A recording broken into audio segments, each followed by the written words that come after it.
পাইকারচরে ভাঙা রাস্তা সংস্কারের শুভ উদ্বোধন করলেন চেয়ারম্যান আলহাজ আবুল হাশেম।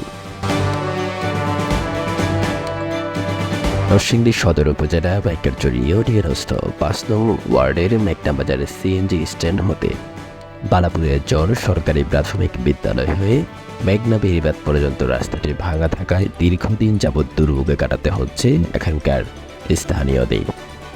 অবশেষে স্থানীয়দের দুর্ভোগ কাটাতে রাস্তাটি সংস্কারের জন্য গত ২৯ জুন শনিবার বিকেল ৫টায় মেঘনা বাজার রাস্তাটির প্রারম্ভ স্থানে ফিতা কেটে শুভ উদ্বোধন করেন ইউনিয়ন পরিষদের চেয়ারম্যান ও ইউনিয়ন আওয়ামী লীগের সভাপতি আলহাজ আবুল হাশেম। এ সময় তিনি আমাদের জানান, ৫ নং ওয়ার্ডবাসীর দুর্ভোগ কাটাতেই রাস্তাটির সংস্কারের উদ্বোধন করা হয়। শ্রমিকরা ইতিমধ্যেই গাইডওয়ালের কাজ করছে। গাইডওয়াল শেষ হলেই রাস্তাটির কাজ শুরু হবে।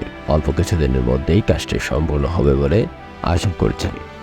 উদ্বোধনকালে আরও উপস্থিত ছিলেন মাধবদী থানা আওয়ামী লীগের আহ্বায়ক সিরাজুল ইসলাম, পাইকারচর ইউনিয়ন আওয়ামী লীগের সাধারণ সম্পাদক মোহাম্মদ শহীদুল্লাহ, ইউনিয়ন আওয়ামী লীগ নেতা আলী হোসেন, তাঁতিরিক নেতা ইলিয়াস মোল্লা, অত্র ওয়ার্ডের সাবেক মেম্বার দেলোয়ার ও বাদল, শাহীন মেম্বার, শব্দর প্রধান সহ এলাকার অন্যান্য গণ্যমান্য ব্যক্তিবর্গ।